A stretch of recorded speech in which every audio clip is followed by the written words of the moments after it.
Assalamualaikum warahmatullahi wabarakatuh. Salam sejahtera buat kita semua. Salam, Om Swastiastu, Namo Buddhaya, salam kebajikan. Balik lagi di channel YouTube Afif Safi, pakar bola mengomentari sepak bola dengan kebahagiaan.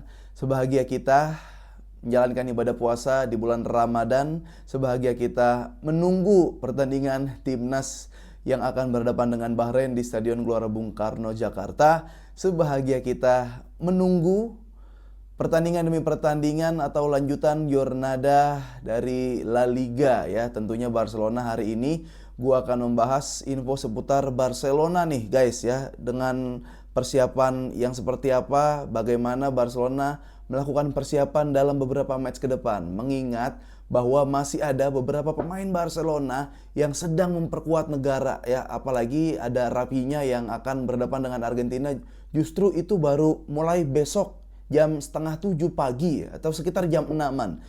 Dan ada juga gua akan mereview dikit beberapa match, yaitu diantaranya ada Spanyol yang berhadapan dengan Belanda. Di sini banyak pemain Barcelona ya, bertebaran pemain Barcelona. Dan siapa kira-kira yang pengen kita comot atau siapa yang kalian inginkan untuk bergabung dengan Barcelona kalau kalian nonton Nation League ya. Oke, tapi sebelumnya seperti biasa absen-absen dulu nih biar normal lagi dari Sabang sampai Merauke dimanapun kalian berada. Semoga dalam keadaan sehat walafiat. Yang lagi sakit diangkat penyakitnya, yang belum dapat pekerjaan segera mendapatkan pekerjaan, yang temannya masih punya utang segera dibayar sama temannya. Nah, ini gue mau nanya dulu kalian ya, apa kabar, bagaimana perasaan kalian mau nonton timnas, baik yang datang langsung ke Gelora Bung Karno mendukung support penuh di lapangan, ataupun yang nobar atau nonton di rumah bareng keluarga. Ya gue minta mungkin buat kalian doanya, kita doa bareng-bareng. Indonesia ada beberapa agama diakui, silakan yang memiliki agama berdoa masing-masing ya, nyambung dah tuh doa di atas, semua dikabulin ya. Dan yang agnostik atau ateis ya, energinya lah dikeluarkan untuk mendukung timnas Indonesia. Jadilah kita sebagai pemain ke-12 untuk tim nasional Indonesia. Nah, langsung aja. Ini banyak banget ya, gue ngeliat Nation League dulu ya. Ada Pedri yang bermain sebagai nomor punggung 10, bukan nomor punggung, berperan sebagai pemain nomor 10. Ya, dia di belakang striker, bahkan menjadi extra striker ketika melakukan defense 4-4-2. Jadi Spanyol berhasil lolos ya dengan adu penalti sebagai penendang terakhir, yaitu Pedri. Ada Yamal yang gagal, tapi Yamal menciptakan gol yang spektakuler. Pertandingan berakhir dengan imbang, perpanjangan waktu sampai akhirnya adu penalti. Nah, ini menurut gua banyak yang harus kita ambil, yang gua ambil dan dijadikan pelajaran, bahwa ball positionnya Spanyol, semenggunakannya tiki taka Spanyol, mereka sekarang tidak meninggalkan filosofi tiki taka, tidak meninggalkan filosofi total football, tapi memperbarui dan menambah jurus-jurus baru. Kalau lu nonton Spanyol, dia ball position, walau ya akhirnya end produknya adalah sebuah gol, create chance dan gol gitu. Tapi ya dia juga ingat, kalau dia nggak megang bola, dia juga harus tahu, dia tahu harus ngapain. Dia transisi ke belakang dan melakukan defense compact. Ya gue nggak bisa bilang ini ultra defense low block atau mid block, tapi setidaknya transisinya ini terlihat. Ya jadi kalaupun memang bagus Spanyol dalam menguasai bola, ya melakukan ball position, dia juga bagus dalam melakukan transisi. Jadi menambah kesempurnaan dalam sebuah pertandingan menurut gua. Oke, ketika dapat bola ya jangan sampai lawan dapat kalau bisa. Itu kan kita ciptain gol, tapi hilang bola. Kalau di atas masih pressing, kalau bola udah mulai ke tengah, dia langsung transisi di belakang semua. Jadi ini yang membuat ya Spanyol juga waktu itu juara Euro, dia juga bisa defense soalnya. Harus memang nggak bisa satu jurus doang. Oke. Nah, di situ apa yang terjadi? Ada Lamine Yamal yang sedikit ada tweet war atau Instagram war bersama Van de Vaart. Van de Vaart yang mengeluarkan kata-kata atau mengkritik Yamal, entah apapun menurut kalian ya, dia tidak terlalu memuji Yamal. Ada roastingnya dikit, tapi terus bahas celana melorot gitu. Dan Lamine Yamal berhasil mencetak gol, setelah itu dia melakukan selebrasi celananya dimelorotin. Ya, tapi golnya ini loh. Ya, ini ada pemain baru juga nih, bek kiri dari Belanda, Madsen, siapa namanya gue lupa. Dia naik turun, dia ciptakan gol juga. Bagus nih buat pelapis Balde nih harusnya nih. Tapi begitu Lamine Yamal mendapatkan peluang, dia langsung bisa menciptakan gol, dan bolanya juga bola-bola placing kencang. Udah placing kencang, itu kiper udah jauh banget dari jangkauan. Nah, yang menarik adalah Pedri. Pedri bermain sebagai nomor 10. Ya, berperan sebagai pemain nomor 10, yaitu pemain yang berada di belakang striker. Ya, dia striker tapi bukan striker murni. Keren, tetap keren. Pedri berada dimanapun, ya. Walaupun Pedri ketika ditanya, Pedri ini, lu suka gak posisi lu di Spanyol gitu. Nah, dia bilang, ya kalau dibilang posisi, gue lebih suka posisi nomor 8 karena gue lebih banyak memegang bola, gue lebih banyak ngontrol, mengatur ritme, memberikan passing-passing atau assist. Tapi ketika pelatih menyuruh saya, menyarankan saya, yang menginstruksikan saya untuk menjadi nomor 10, saya akan patuhi perintah pelatih tersebut. Jadi, dan gue ngerasa so far aman-aman aja.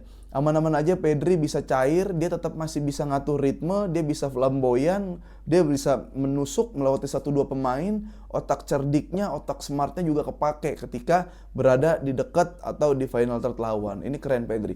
Bahkan Pedri, lu bayangin, ini Pedri umur baru berapa nih? 21 atau 22 gitu. Tapi udah ada beberapa pemain dari La Liga yang ngefans sama Pedri. Ada satu pemain, Riquelme namanya. Kalau kalian tahu, di Atletico Madrid kan pemain mudanya ada Guglielmo Simeone sama Riquelme. Riquelme juga memiliki speed, kadang dia bisa di midfield, kadang dia bisa main sebagai sayap. Dibilang, siapa pemain La Liga favoritmu? Dijawab Pedri. Pedri udah jadi role model. Ya. Bahkan Pedri bilang, ketika saya selesai cedera, ya saya harus melakukan banyak pergerakan. Ini salah satu faktor yang mengakibatkan mungkin endurance Pedri seperti sekarang.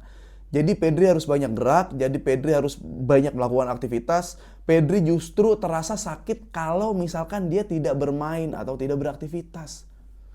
Kan ini talented banget yang harus dijaga, ini aset sepak bola, itu Pedri guys. Jadi gue juga, ya gue emang dari awal muncul Pedri ini istimewa barang ya, dan gue yakin suatu saat, ya gue udah ngefans sama Pedri, cuma belum yang sampai kayak sesafi gitu. Tapi Pedri ini udah magic banget. Sebentar lagi gue akan ya membagi gitu, nih Safi tetap gitu, tapi ada Pedri sekarang kayak gitu. Nah, itu Pedri dan Lamine Yamal. Ferran Torres kabarnya juga melakukan perpanjangan kontrak sampai 2029.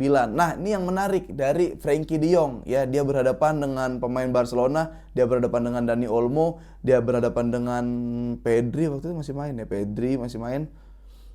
Dan dia berhadapan dengan Lamine Yamal gitu. Tapi ya udah, dia temannya unitnya banyak.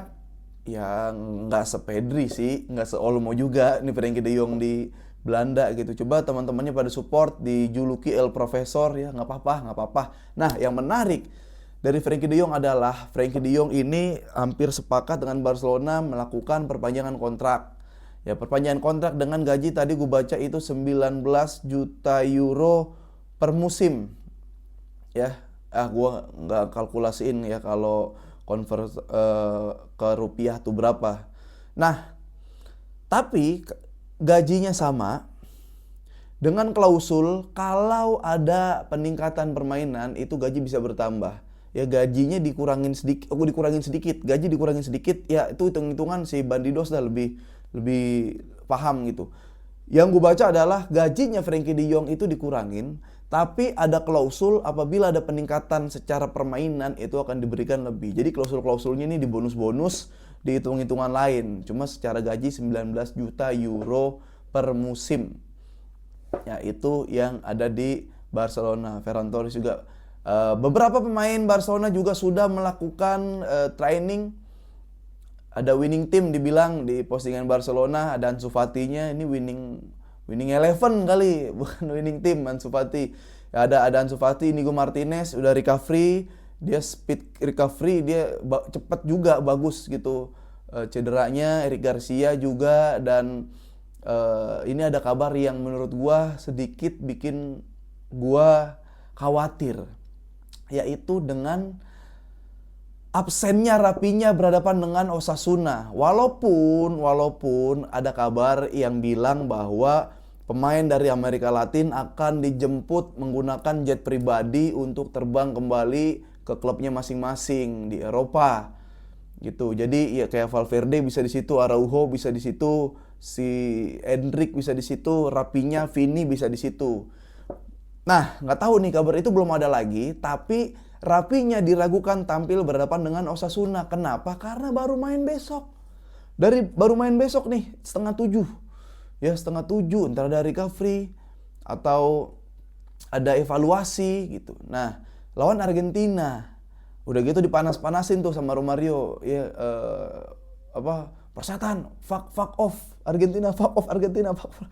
Anjir, Romario mentalnya udah tua masih nge-war aja ya. Bagus sih mental buat yang udah pensiun atau buat seorang yang berkarakter. Cuma Rapinya ya sebenarnya harusnya dia nggak ada masalah apa-apa sama Argentina gitu. Nah, ini berpotensi belum jadi. Tapi kalau kita ngambil personalnya si Rapinya, lu bayangin deh, saat itu anak Rapinya lagi panas, sakit, ya, lagi ada di rumah sakit di opnam sama istrinya. Rapinya main bola setelah selesai lawan Barcelona, dia izin pamit, nggak evaluasi, nggak biasanya ada kumpul-kumpul di hotel, ya dia tidak melakukan kegiatan tersebut, tapi dia izin, diperbolehkan untuk datang ke rumah sakit jemput anaknya. Bahkan sampai istrinya terkagum-kagum kayak, lu habis kerja keras kemarin lawan bermain di Barcelona, setelah itu lu kemari, lu emang pria idaman banget. Nah, gue curiga Rapinya setelah pertandingan dia langsung izin buat main ke Barcelona. Kenapa? Selain Barcelona butuh Rapinya, ini juga momentum buat Rapinya, bro. Rapinya ini lagi prime nih, lagi peak banget nih Rapinya nih. Ya, kalau kayak melewatkan 1-2 pertandingan itu kayak hilang aja, takutnya momennya hilang. Ya kelas sih kagak berubah ya, kualitas nggak berubah, cuma momennya hilang. Kayak dia lagi ada di lagi ada di pikiran orang-orang, dia peraih terkuat kandidat Ballon d'Or gitu. Kayak sayang gitu kalau misalkan, dan gue butuh. Ingat Barcelona kemarin kalah sama Osasuna itu gara-gara rotasi di menit awal, rotasi di starting line up. Kalau sampai besok terjadi bahaya juga ya, karena Rapinya Yamal main babak kedua, berubah dikit permainan ya, nggak terlalu banyak, dan kalahnya 4-2 gitu. Nah, gue curiga ya mudah-mudahan Rapinya ini bisa langsung balik cepet gitu. Nah, dan kabar lagi ini kan abis main ya, Fermin, Gerard Martin, siapa lagi ya, ada beberapa pemain Barcelona yang baru abis main di U21 Spanyol gitu. Nah, dia udah siap berada menjadi starting line up. Dan Fermin Lopez itu dikabarkan siap juga untuk menjadi pengganti Rapinya kalau Rapinya tidak bisa bermain, kalau belum bisa hadir di pertandingan Osasuna berhadapan dengan Barcelona. Tapi kalau Barcelona lawan Girona, Rapinya harus sudah ada di Barcelona. Gimana itu guys, menurut kalian guys? Ya, dengan beberapa pemain komposisi, harusnya Yamal ini udah selesai Nation League, dan dia juga di Barcelona ya. Kemarin di Mestalla, pemain Barcelona yang bermain Spanyol lawan Belanda itu harusnya bisa stay di Spanyol karena di Mestalla. Gue nggak tahu juga Frenkie de Jong pulang dulu ke Belanda atau mesti langsung stay di Barcelona ya. Mudah-mudahan pemain-pemain siap ya melakukan atau siap dengan jornada-jornada yang harus dihadapi. Ya, Rapinya ini sih gue pengen Rapinya sebenarnya. Tapi gimana guys menurut kalian kalau Rapinya belum bisa main? Ya mengingat Barcelona kalah 4-2 kemarin, itu nggak ada Rapinya dan Yamal, mereka telat masuk, ada rotasi. Kalaupun ada rotasi lagi, dan kalau kalian jadi Hansi Flick, silakan komen apa yang kalian lakukan kalau kalian jadi Hansi Flick, ya ada atau tidak adanya Rapinya. Oke, gitu aja, sampai ketemu di YouTube Mei Super Soccer. Ada live reaction bareng gua, Oki Rengga, Aldi Bawazir, dan Samsir Alam. Dan juga jangan lupa nonton terus Dance TV karena ada gua di situ sebagai host. dan ada narsum-narsum yang sangat luar biasa juga. Tentunya terima kasih buat teman-teman yang selalu support channel YouTube Afif Safi, pakar bola mengomentari sepak bola dengan kebahagiaan. Selamat berpuasa, selamat berbuka, selamat raweh, dan selamat sahur. Vamos!